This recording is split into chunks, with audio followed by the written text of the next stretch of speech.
Dr. Lauren Beardsley, and today I have the pleasure of being joined by Joy Lechner, whom I know personally and professionally. She's just a fantastic human, and I'm super excited to talk with you today, Joy. So a little brief bio on Joy. Joy is a licensed acupuncturist with a master's in Oriental medicine. I'm studying both acupuncture and the botanical side of herbal medicine. And you specialize in a field of fertility and pregnancy in particular. Joy is the founder of Nourished Roots, which is a safe haven for those needing really support of the whole, like total well-being, body, mind, and spirit. And you really focus on, I had read somewhere, you focus on allowing your clients to feel heard, to feel understood, and to feel supported, which is so important in their journey. So Joy was raised with a reverence for and a curiosity in really how to live healthily. Your personal background of struggle, of loss, of grief has allowed you, I believe, to really discover your true gifts and passions in life, and also to push you towards living a life of purpose and service. Really, you're on a mission to empower women and couples to really take back their health, to take back their fertility, and thereby conceive just really healthy babies and build healthy families. You're a committed wife and a mother of 3 beautiful boys who I love following on all your social postings. And you're really a devoted practitioner, bringing awareness, bringing compassion and empathy to everything that you do, professionally and personally. Also, I find that you're super invested in yourself as much as you are in your families and your clients, and you're just walking the path. So that's a huge, important piece too. So that's why you're here today, and I'm super excited to talk to you. Thank you so much, Dr. Beardsley. I have a lot of respect and admiration for you as well. Thank you. Thank you so much. And so with all that, can you give me a little brief background on, Nourished Roots, or how you stepped into the health and wellness space and what drove you toward that? Yeah. As you know, I was raised in a very, natural-minded family. And I think my love for natural medicine really came from them. We were vegetarian before vegetarianism wasn't a thing, and I'm not vegetarian anymore, but definitely they were kind of pushing the boundaries of what, always open to learning new things about health and wellness. And so, yeah, I think my first introduction to acupressure was when I was sick, and they said, hey, why don't you go out into the desert and get some stimulation in the backyard? Obviously not like crazy stickers or anything, but just get some gentle stimulation on your feet with acupressure on just like the earth soil. Yeah. So yeah, that was my first introduction to it. And they introduced me to liver and wheatgrass juice and all that stuff before it was actually like a thing. And I remember, goodness, my parents are strange, but now I'm finding that they have a lot of wisdom, and their ability to keep their mind open to continually learning about health and not just having a fixed perspective is something that really inspired me. And then when I graduated with my undergrad in psychology and violent performance, when I came back, they could tell that I was a little run down, and they said, hey, why don't you try out our acupuncturist? Why don't you try a session? And I was open to it, and I went, and I was really, really fascinated by the intake. They looked at my tongue, they felt my pulses, I was just fascinated and really intrigued at that point. And at that point, I knew that I wasn't going to be continuing with playing classical violin and performance. I knew that there was a deep call inside to help women and help just help people with their health and well-being. So I went to the acupuncturist, loved his session. He told me I needed to eat some meat and get tonified. You need to get nourished up. And so from there, he actually sold the practice to a naturopathic physician who was specializing in fertility and pregnancy. So from there, I got inspired, and I really had an aha moment where I just knew from deep within, I really knew that it was my life path to help women conceive and to have healthy babies. So yeah, I started working for her, learning botanical medicine. And then while I was working with her, I went to get my 4-year master's degree in Oriental medicine. So yeah, and I've always loved babies. So if you look back to like what you were in love with when you were a kid, like I always just like loved babies. I think my aunt gave me some diapers for my baby, like leftover. And that was like the best gift in the world. It like changed my little baby. So I've always had a fascination for the sacred path that is pregnancy. Yeah. Yeah. Well, and what I'm hearing so powerfully is it was almost like the curiosity that was cultivated by your parents, and then that openness really allowed for you to just like stumble upon the path that has gotten you to where you are today. Like that, those traits in particular were what really just like thrust you forward, which is so cool. Cause I feel like there can be like a lot of rigidity in how we're raised and what we're taught, and that can be limiting, right? Yeah. They definitely taught me to be open and receptive. And I think that's really important when you're looking at healing and balancing the body, being open to a different perspective than that, sometimes we just get stuck in a more narrow perspective of health. Yeah. So, And you've been dedicated to Oriental medicine for so long. Likely the people that are coming to you are somewhat familiar, but do you feel like, do you recognize that in some of your patients or clients, like the curiosity, the openness, and therefore the more success? I am so proud of my patients. I love what I do. I love working with them, because for them to step in the door to get acupuncture, just in itself takes a lot of just I'm open. I'm ready. I'm willing and ready to try anything at this point. And I do get a lot of patients who are at their last. They're feeling maybe hopeless, and they've been given different diagnoses, and they're feeling they don't have that faith in their body. And so, for them to step in the door, I acknowledge that in my patients too. I said, for you to actually come here and be willing to be open to this, being, poked with little tiny needles, which is really a really relaxing experience, more so than people realize, but that takes a lot of openness to try something new. So that's a big trait for sure. Yeah. And I think in our current circumstance with the global crisis, I feel like a lot of people are feeling lost and possibly like going back to their beliefs or letting those sit in. So I feel like just all the people that we're talking with, trying to put out the message of be open, start to explore, use this time to investigate what can serve you and what resonates with you, and just, really plug into that to allow for us to gain some ground and healing and come out of this a lot more resilient than we started. So I love that. I love any other traits that you recognize or acknowledge as, allowing for more success with the people you work with? I do see, number one, that openness and receptivity for sure, to try something and try something new. But second, I would say really, I see a lot of grit, what I call grit and determination in my patients. Some of them have been trying to get pregnant for years, and they've had multiple miscarriages.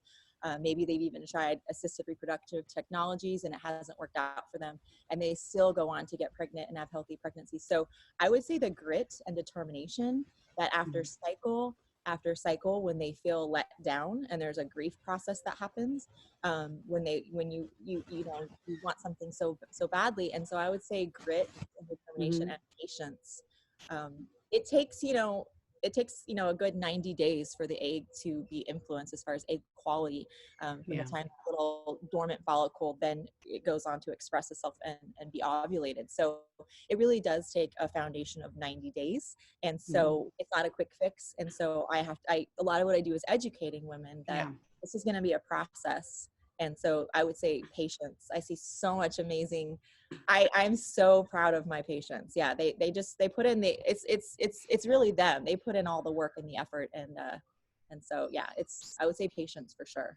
Yeah. Well, and I know you're giving them a lot of credit, which I agree. Patients are incredible, and when you allow them to the space to create, it's pretty awesome thing to witness. But beyond that, I want to give you some credit, because I know that you really invest a lot in like connection with your patients. And one thing that you had mentioned in some of your content is that one of your favorite things is to witness the mind-body connection strengthen as stress and emotional tension melt away. And I just thought that was such a cool, like almost visual of how you're working with people, because when someone is so startled and fearful, it's hard to really penetrate and get into what needs work to be done. So I think you had mentioned maybe you do some like footwork or something in the beginning of your sessions, which is so unique and cool. So can you speak to that a little, of like where that came from and why you do that and how that is powerful? Absolutely. So my mom, my parents were musicians, and they also were, they basically, my mom was a massage therapist, so I really learned a lot of, my parents used a lot of massage on me growing up. I remember my dad giving me some foot reflexology sessions when I was little, especially if I wasn't feeling well. So and also a mentor of mine. So when I started school in 2006, I did a fertility mentorship with someone, and he always started his sessions with either some like scalp massage and or foot massage. Plus, I'm just such a hands-on person. I love nurturing, and for me, that's through touch. So getting someone, when a patient comes in, they go immediately onto my table. We don't actually sit like just and talk. I want to utilize the full hour to give them what they need. And so I also find that patients are able to open up and really release when they have a nice scalp massage. I mean, who doesn't love a nice scalp massage and or foot massage? So I typically ask, what would you prefer today? Would you prefer a little bit of a foot massage? And then while they're getting their foot massage or scalp massage for the first few minutes, they're really unpacking and talking to me about the emotional aspects and what has changed in their cycle, and how the herbs are doing, and all that. And so we're just kind of connecting in that way. And I love it. Yeah. That's awesome. Do you have any kind of resources or tools for them to then kind of almost do that for themselves, like that ritual for themselves, to allow for that to be like an at-home experience? I do. So oftentimes patients will ask me, what can I do as far as acupressure points to help myself at home? And so I often tell clients and patients to take what we're doing, our one-on-one hour, and do that for themselves. A lot of what I teach is how to de-stress and how to find stillness. I mean, stillness in our society right now, and that's partly what's happening right now with everyone going back into their home, is there's less busyness. And a lot of what I teach and empower women to do is to actually just find that stillness, right? So taking an hour, I encourage them to get a guided meditation that they love. And a lot of patients will say, I'm not good at it. You don't have to be good at it, sweetie. Yeah. You don't have to. I mean, it's not about being good, perfect. You just take that hour for yourself, recreate our acupuncture session, lie down on a yoga mat or in your bed and turn on a guided meditation, do some of the acupressure points. A lot of them are on the inner part of the calf for fertility, and just utilize just finding that stillness. And so, yes. And that is empowering as well, to know that you can do something. You don't have to wait for a doctor, especially during this wait time where some of my patients are saying, I can't see my reproductive endocrinologist for 2 months. What can I do? And they're calling in and they're wanting, phone consults. So what can I do in the meantime? And acupressure and taking time to de-stress and to meditate and do guided imagery is really perfect. Yeah. Well, and this is, the perfect opportunity, because laying that foundation is so important for the success of conception and pregnancy and delivery, and then raising a human, so I feel an opportune time to know that you can start building all those things. And us mamas, me being one myself, I feel like the taking time for ourselves is always the thing we're not good at, because women don't do that enough. And so leaning into what is maybe difficult and having a little guidance like we provide with your patients is huge, because the self-care and the self-health is something I think with this landscape shift we're realizing we need to know about and we need to do more of. So I do a lot of giving women permission to just be. We're human beings, not human doings. Everybody's heard that, but and I say, you can tell your husband, you can tell your whoever, you're that you're like, I'm giving you permission. They're like, oh wow, like I didn't see it that way. Like, take time for yourself. So yeah. Well, when it's practitioner ordered, then it's like, okay, thank you. Now I can actually implement this. I'm not being lazy. I'm not being whatever. Like, take time for relaxation, for feeling good in your body, and not just doing. Yeah. So that's a lot of what you tell people to do. What practices in particular do you have in place? Like any few that are really, really encouraging, like your own optimization or resilience here and now? Absolutely. So I would say my top 3, one is finding that stillness and that work life work pleasure, work relaxation balance. So I've learned through crashing and burning, you know, with my own thyroid issues and having miscarriages when I was, you know, finishing up my master's program and working. That was a tough time. I was working and going to school, and I now looking back on it, I definitely crashed and burned a little bit. So I have that as part of my wisdom to try to help others for sure. Yeah. So I would say balance. Asian medicine is so amazing at this. It's one of the things that drew me to it, is that everything is about balance, right? The yin and the yang balance. Yin is stillness, it's receptivity, it's softness, it's feminine, it's openness. And then the yang, which we have to have some work, right? We can't just Mm-hmm. be, you know, relaxing and meditating all day long. So it's that finding that balance for patients is just Yeah. the yin and the yang. Yang is the activity and movement and progress and making your dreams happen. And so I would say the biggest thing for me is really always touching base with myself, listening to my gut of when do I need to rest and when do I need to push. And only you can know that for yourself as far as what you're capable of, as far as how much you can get done or work. And, you know, tapping into the where you're at in your cycle as well is amazing. So Mm-hmm. knowing like the first half of your cycle, you might be more creative and more positive. You might have more energy, and then the second half. So just knowing and touching base with yourself. I would say number 2 is definitely hiking. So for me, being Yeah. in nature, you know that about me. I love it. Yeah. I'm lucky to live close to South Mountain, and one of the reasons why I chose this location is just it has such a calming effect on me. So being in nature, getting my vitamin D, getting my sunshine, taking that time at the end of the day for me is my favorite, away from my kids, away from my business, and just being. Sometimes I'll listen to a podcast, but most often I'll just be silent, just quiet. Mm-hmm. So yeah, that's number 2 for sure, is exercise. Movement is so important for me.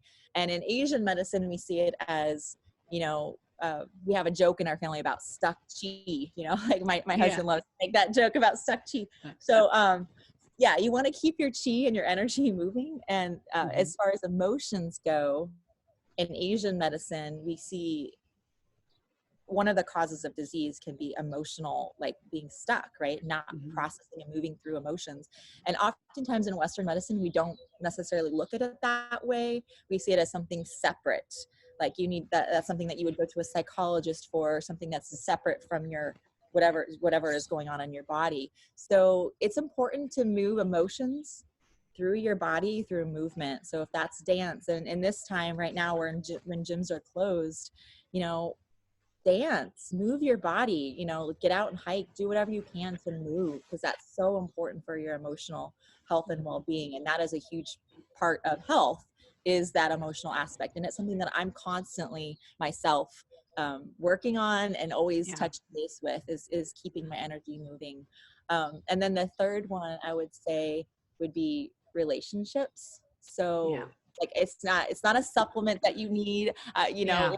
Sometimes we think we need all these things, but really it's for me, it's relationships, because that's where life is all about love and connection, right? And if we're not connecting and we're not feeling connected to humanity and our friends and our partners and our children in a way that's deep, like meaningful and deep, then that can be a huge thing. So like my husband and I are doing a course right now on connection and communication. Nice. And I feel healthier and I feel more vibrant when I'm really truly connecting deeply with my partner. So yeah.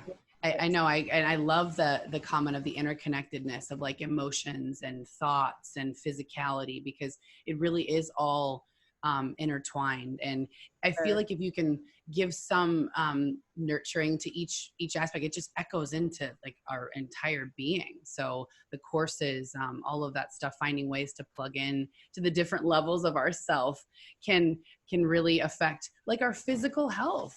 And I think a lot of us at this time are starting to question like what does define health, and you know, how can I be involved in creating that? Because a lot of people up to now are at a place where they don't feel super resilient, and that's creating a lot of fear. And you know, I just think that we can, with these small simple things that you're mentioning, that you're doing, that you're working with people every day, and you have been forever, that can be a transformative experience. But it takes practice, right? It's like day by day. And I'm certain that these are practices that you've like fine-tuned and refined over a period of time, right?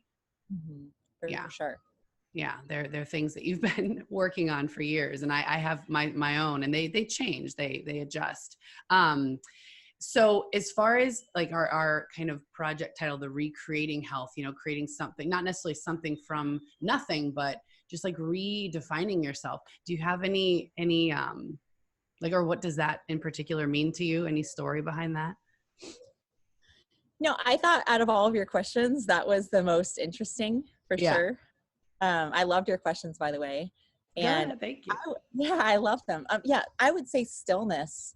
You Okay. know, I had to really think about that one, but yeah, stillness. Yeah. So the biggest thing that patients and you can do is to bring back that stillness and that quietness and finding the relaxation. I personally just see that from working with patients and studying and or studying this for 12 years, is that patients are so in the yang, busy, busy, busy, busy, busy, that to recreate health is actually not more of doing. It's Mhm. actually doing less oftentimes. When patients come to me, they're typically, or they're flat out just worn out. Women Yeah. are required to do more than they've ever been required to do right now. I mean, so taking this time right now where you maybe you're not commuting, if you're a working mom, you know, you're not commuting, so you have probably an extra half an hour to an hour in your day, Mhm. and really taking this time to maybe create some new habits and new ways of being and doing. And it's actually what I'm doing, because I'm doing more Zoom phone consults and I'm not in my Mhm. office as much right now. And I'm kind of using this as a time for more, you know, the hiking for me is this, even though it's movement, it feels still because Yeah. there's inner quietness. So yeah, tapping into meditation. If you have never experienced meditation, or you don't know what that's about, or you don't know what guided imagery is, I would say there's a ton of research showing how beneficial guided imagery is. And a lot of times, um, I think in our society, it's very much, you need this next supplement, this next herb. And yes, herbs and supplements are super important. And I do utilize those for my own health and my practice. But beyond all that, I see this need for meditation and stillness and all that more than anything. Like de-stressing, I would say most of what I do in my practice is just helping women de-stress, helping women moderate stress, helping women actually feel comfortable with stillness. Some of us are not. And so that's where the healing of adrenals and thyroid and Yeah. fertility, all the hormones come from, is getting back to that. That's what I say is the biggest need. So you can take this opportunity during this time to just do that. And if you're not good at it, it's okay. Start with a guided imagery. If you don't know how to meditate, use something. So I like Insight Timer is my favorite one. It's just a Okay. free app, and there's meditation experts and people from, and you can type in pregnancy or fertility or sleep, and all Nice. of them are going to come up, and there's thousands of different ones you can choose from.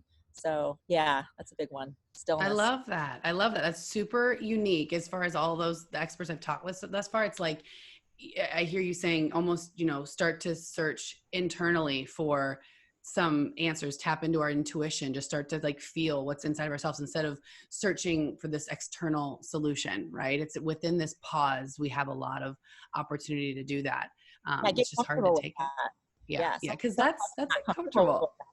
It's Yeah. like, Yeah. like I don't know how to just lay here for 30 minutes, you know? So I have a joke in my practice with my patients that I'm like, you know, you are literally like pinned to the table. So you can't get up and check your phone, and you can't go check social media. And they're like, ha ha ha, like this is, yeah, you're right. And they actually tell me over sessions, they tell me, you taught how to be still. You taught me how to actually rest. I gotta rest. Yeah. So it's something that you're not going to be good at first, but you can do it. Yeah. Yeah. Well, and what we're not good at, what's uncomfortable, that's where growth happens, right? It's just whether or not we want to step into that. But I've gotten to my to the point in my personal life when I feel like either I don't know anything and I'm, you know, overwhelmed by that, or that something's uncomfortable. I've really pushed myself to feel like celebratory in that moment of like, oh, okay, great. This means that I'm doing the right thing, that I'm on to something to allow for some like sort of growth in my life. So yeah, if you're not good Yeah, at it, be kind, be be willing. willing to like start something new, right? Totally. Totally. It sucks. It's not fun, but it allows for just the transformation that I think a lot of people are going to be looking for, at least to step into it and start that process. So that was so great. Thank you very much. All right. Beyond all that we talked about and so many messages, any additional like unique special message that you want to make sure the world hears from Joy Lechner? I love that. You're so great. Yeah. I think the biggest thing is that you can be empowered to take back your own health and fertility. The answer is not somewhere outside of you. I am so thankful for doctors such as yourself who have helped me over the years. I am so thankful for all the other healing practitioners. However, we do need them. But especially during this time when we're not going out and maybe we're not going to the doctor right now, you have it within you. And I think we've lost that belief and faith and trust in ourselves and our ability to heal. So part of what I do is just instilling that faith back in you that you can heal. You do have the ability to get pregnant naturally. You do have the ability to balance your hormones. And, yeah, you can, like, it's about empowering. That's a part of my mission statement. It's just empowering women through education. And I'm here to support you. So, I give you the tools, but just like you give your patients the tools, but I'm here to support you and encourage you. Encouraging is one of my favorite things, listening and encouraging the healings between two individuals, such as doctor and practitioner. And you've done this for me. The healing starts to happen actually even just through the listening process. So, being empowered through connection is, you and I both we have the tools. We can give you the tools, but we're here to empower you and support you and encourage you and instill that faith back in yourself. So that's the main one. I love it. And then as far as my fertility patients, it's just a 90-day program, right? Can you commit to 90 days? The first 30 days is something that I'm going to give to whoever's listening. It's the fertility cleanse. Awesome. And it's all about, like, it's not about adding more. It's about actually taking away things that are not serving you, whether it be in your relationships, new way of communicating, whether it be BPA, plastics, all that stuff influences. And people don't realize how much all that stuff influences. So it's the first 30 days is just about taking away and being empowered through knowing the right tools for that. Awesome. Oh, that will be fantastic. And I feel like, yes, that can apply so tremendously to fertility and pregnancy, but I mean, goodness, that can apply across the board with any person, any condition, any concern. Is really, like you're saying, the pause and the removing any obstacle to allow for whatever next step you take to be that much more powerful for you. So that's awesome. I'm glad. And I'm very excited for our listeners to have some access to that for sure. And yeah, well, I think during this time, it's bringing an awareness of how much we don't need, right? It's getting back to basics. It's getting back to the essentials. So clean, purified water, movement, clean air, if you have an air purifier, things like that. It's actually getting back to what do we need to operate during this time? I realized through this process that I don't need a lot of the things that I thought that I needed. Yeah. Right? Like getting back to the basics and letting go of the things that maybe are extra that we don't need. Yeah. And if we can see it that way, instead of going out and hoarding things out of fear, it's actually like a really liberating experience, because like you're saying, it's okay, all this noise, we can kind of clear that out and just rewrite what we want our normal to be. That. Yes. It's time to get back to kitchen medicine. So nutrition. Yeah, I know, which is uncomfortable for a lot of people, for sure, because it's not something a lot of us do all the time in this like convenience lifestyle that we all have, right? Yeah. All right. Thank you so much for having me, Lauren. Thank you, Joy, for being with here. I really appreciate you and all that you do. Okay, bye.